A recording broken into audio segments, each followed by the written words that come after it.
All right, guys, welcome to the video here. What we got going today is a front wheel seal on the passenger side of a Volvo day cab. How this was found was because the hub was completely dry on oil, and we did some investigating and found out that it is leaking. So hope you guys enjoy. All right, guys, first step here is we are going to back these drum brakes off. That way we can remove the brake drum off of the brake shoes. As you guys can see, as I crank this, the brake shoes are moving away from the drum.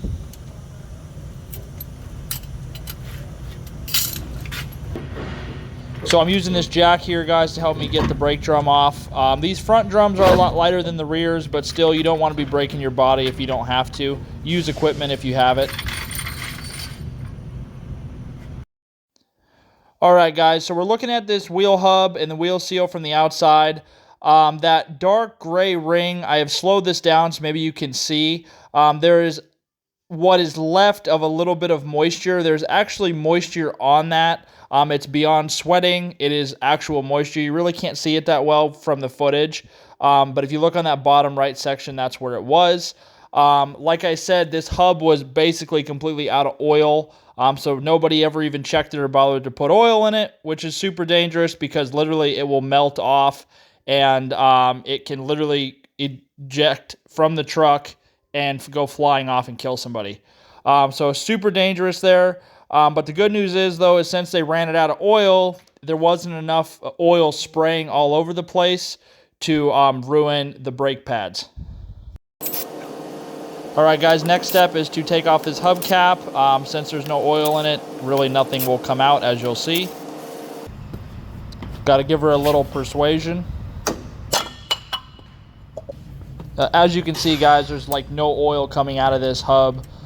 First step, though, is to take off this snap ring that holds on the retaining nut. Next, I'm going to break this retaining nut loose. This one's not too bad. It's only about 300 foot-pounds, so it's doable pretty easily. After you unwind this nut a little bit, there is a snap ring keeper, and I'm going to take that out right now with my pocket screwdriver on the very outside. Make sure you pull that out, because if you don't, and if you run that nut off and don't take that ring out, you're going to damage stuff really badly. So make sure you don't forget about that ring.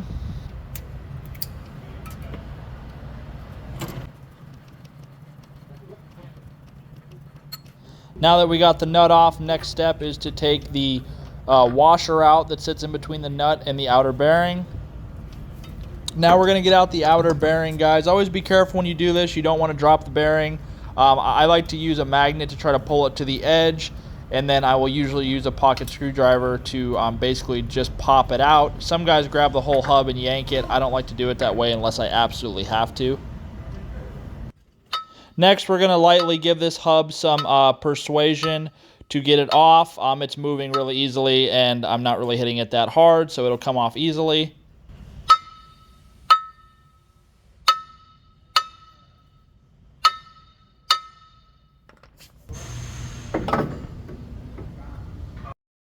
So what I'm doing here, guys, I'm filling up this bottom brake shoe with rags because I am having to clean everything off, and I don't want to get oil and other contaminants on the brake shoe on the bottom to where I would have to replace them. So I'm trying to soak up any contaminants that could potentially damage the brake shoe. All right, guys, I wanted to show you how I got off the wheel seal and the bearing. I forgot to record it, so I just wanted to show you real quick how I used a pry bar just to pop them off. So now I got the hub face down. I'm lubing up the inside of it with 75/90 gear oil. I'm about to drop in the inner bearing, and then I will drive in the seal.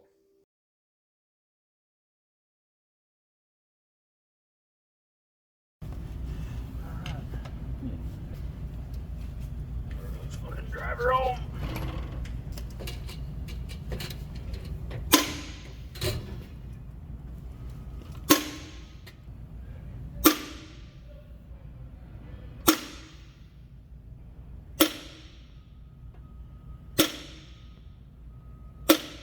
So that solid noise is a good indicator to tell you that, hey, the bearing is seated, the seal is seated, stop hitting me.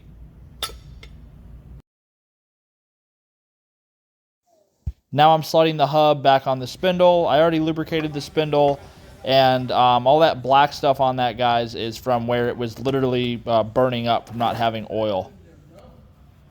So this device in my hand is called a spacer. I'm putting it in. It sits in between the inner bearing and the outer bearing, and the purpose of it is so you do not over torque the bearings together. It makes it basically impossible. It's almost like a dummy-proof tool.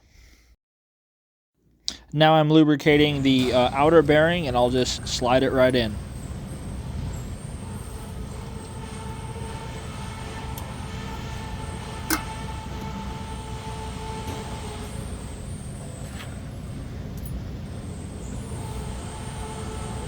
Next, we've got the outer washer to install.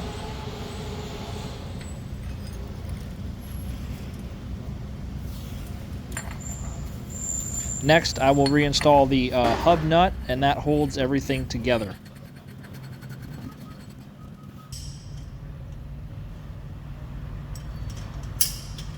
Now I'm going to torque down this hub. This one is torqued to 300 foot-pounds. And like I said earlier, that spacer is in there to prevent you from over-torquing it.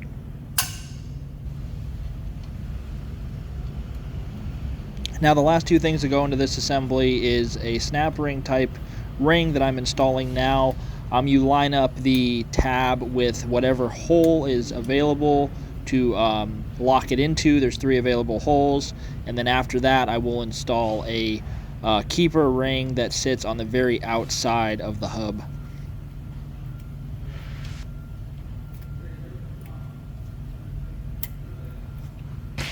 That snap noise means it's in. Now it's time to reinstall the hubcap. So for these hubcaps, guys, sometimes they use paper gaskets, sometimes they have rubber gaskets. They're all kind of different. This one is actually a used one. I took it off, obviously, and it is a rubber gasket. That's why I'm putting RTV on it, just to make sure it does not leak. And then I'll let this cure for about half an hour before I dump any oil into it.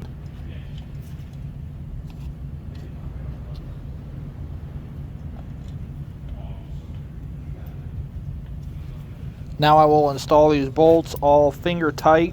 I put Loctite on them. I put blue Loctite, and after that I will run them down lightly with my light impact, and then I will torque them.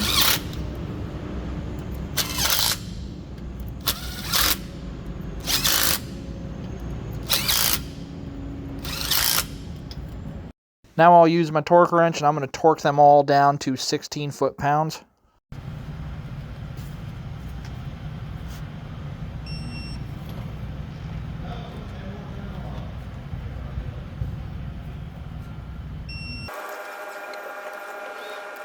Now what I'm doing before I mount the drum and I'm pointing to it, I am making sure that the wheel speed sensor is all the way forward so it is touching the ring of the back of the hub. Now I'm going to use this jack to help me get the brake drum back on, and a helping hand from a fellow mechanic. Alright guys, now for the last step of this is I have to readjust the brakes because I had to wind the brakes all the way in to get the drum off. Now since I have everything back together, I have to adjust them back to where they're supposed to be. So to do this, you want to run the brake shoes back out, and then you want to spin the wheel, and you want to keep on winding the brakes out until the wheel stops. Then once the wheel stops, you want to do about a half a turn to back off the brakes, and that will set your steer brakes to where they need to be. So guys, I've got the drum to stop right here. I'm stopping the drum with the brakes. Now I'm going to back it off about a half a turn. There's a quarter turn. There's another quarter turn. Pull my tool off. The wheel spins freely. We're good to go. Alright guys, now for the last step, I'm going to grease both parts of the brake assembly.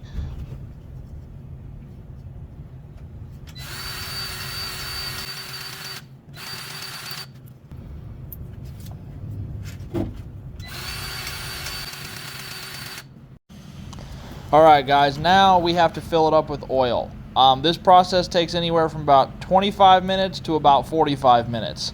And the reason why it takes so long is because you have to fill up the hub repeatedly, but it takes so long for it to drain all the way past the hub nut to the inner side of the hub and fill all that. So it's a very slow process. You got to be patient with it. You don't want to rush it. And right here, a lot of guys will just do this and they'll pull their funnel out and they'll think it's full. Well, that fluid will drain all the way down. So be wary of accidentally performing a false fill and putting almost no oil in your hub. Another way you can do this is you can actually put the red cap on it, and if you look on top of the hub cap, there's that screw. You can unscrew that and you can fill that up with oil with the plug in it, and it will fill. Some guys do it that way. I choose to do it this way, and I just check it over the course of the next 30 or so minutes, and I add a little bit more oil as I go. So I'm speeding this up times 100.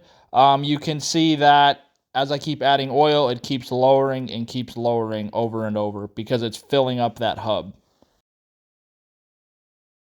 Now that the oil is stabilized, I will put that red plug in, and I will actually go and drive this around the yard, and then I will come back, let it sit for a couple minutes, and I'll check it to make sure that my oil level is indeed good to go.